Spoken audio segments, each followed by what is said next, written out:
امبارح صحيت من النوم وانا حاسس اني خلاص لازم اغير كل حاجة في حياتي مرة واحدة.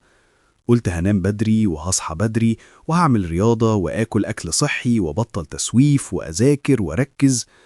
وبدأت اتخيل نفسي بعد فترة وانا شخص مختلف تماما، ناجح ومنجز، وكل اللي حواليا بيقولوا ازاي عملت كده.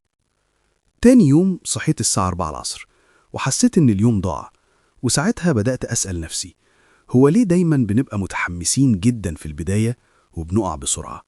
وليه في ناس تانية بتعمل الصح من غير ما تحس بملل ولا ضغط؟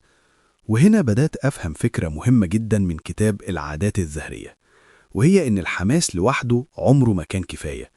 التغيير الحقيقي مش بيجي من قرارات كبيرة ولا من وعود حماسية. التغيير بيجي من حاجات صغيرة جدا بتتعمل كل يوم من غير ما تحس. العادة في الأصل هي أي فعل بتعمله كتير لدرجة إن دماغك بيعمله تلقائي من غير ما ياخد رأيك، زي فتح الموبايل أول ما تصحى، أو إنك تشرب حاجة معينة في وقت معين، أو إنك تكسل تعمل حاجة معينة من غير سبب واضح. العادات دي مش بنخطط لها، لكنها بتتكون مع الوقت، ولما تتكون بتبقى جزء من يومك، ولو ما عملتهاش تحس إن في حاجة ناقصة. ناس كتير فاكرة إن العادة محتاجة عدد أيام ثابت عشان تتكون، زي 21 يوم أو شهرين. لكن الحقيقة إن مفيش رقم سحري، لأن كل شخص مختلف في طباعه وفي قدرته على الالتزام وفي الظروف اللي حواليه وفي نوع العادة نفسها. علشان كده التركيز على الأرقام ممكن يحبطك، لكن المهم إنك تكمل حتى وإنت مش حاسس بمتعة. أي عادة جديدة طبيعي تكون تقيلة في الأول، طبيعي تحس بمقاومة وكسل وتسويف، لأن دماغك متعود على السهل والقديم، والجديد دايما بيبقى مزعج شوية. بس لو كملت المرحلة دي هتوصل لمرحلة إن العادة تبقى تلقائية، وساعتها هتحس إنك بتعملها من غير مجهود. أي عادة في حياتك بتمشي على 4 مراحل: إشارة أو محفز، حاجة بتفكرك بالفعل. بعد كده الرغبة، الإحساس اللي بيخليك عايز تعمل الحاجة دي. بعد كده الفعل نفسه. وفي الآخر المكافأة، الإحساس اللي بيخليك تكرر اللي حصل ده. لو فهمت ال4 مراحل دول هتقدر تتحكم في أي عادة، سواء كويسة أو سيئة. العادات الذرية معناها تغييرات صغيرة جدا بس مستمرة.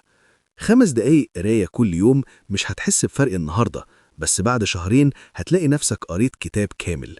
دقيقة تمارين كل يوم مش هتبني عضلات، بس بعد فترة هتحس إن جسمك أخف ونفسك أطول. السر مش في الحجم، السر في الاستمرار. أكبر غلط بنقع فيه إننا نبدأ كبير ونضغط نفسنا فنبطل بسرعة. الصح إنك تبدأ بحاجة صغيرة قوي، حاجة تحس إنها سهلة لدرجة إنك ما ينفعش ترفضها. ومع الوقت ومن غير ما تحس هتزود تلقائي، لأن دماغك اتعود. المكافأة عنصر أساسي. لو عايز عادة تثبت لازم تربطها بحاجة بتحبها، حاجة بسيطة بس فورية. لأن العادات السيئة سهلة عشان بتدي مكافأة سريعة، أما العادات الكويسة مكافأتها بتتأخر.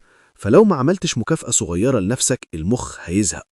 وعلى الجانب التاني، لو عايز تبطل عادة سيئة خليها صعبة، خلي الوصول ليها محتاج مجهود، خليها مش قدام عينك، لأن العقل دايما بيدور على السهل، ولو الحاجة بقت متعبة هيبدأ يبعد عنها.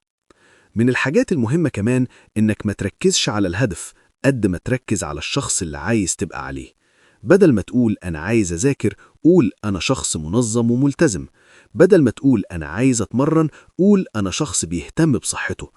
كل مرة تعمل فيها عادة كويسة حتى لو صغيرة انت بتأكد الهوية دي جواك. المشكلة إننا مستنيين نتيجة سريعة، لكن العادات شغلها بطيء. بس أكيد أي حاجة بتتعمل كل يوم حتى لو بسيطة بتتراكم، ومع الوقت بتعمل فرق ضخم. يمكن ما تحسش بيه غير بعد شهور، بس لما تبص ورا هتستغرب إزاي التغيير حصل بهدوء. وفي الآخر حياتك مش بتتغير بقرار واحد ولا بيوم حماس، حياتك بتتغير بخطوة صغيرة بتتعمل كل يوم، حتى في الأيام اللي مش حابب فيها. وكل مرة تختار تكمل حتى وانت مش متحمس، انت كده بتقرب خطوة من الشخص اللي نفسك تبقى عليه.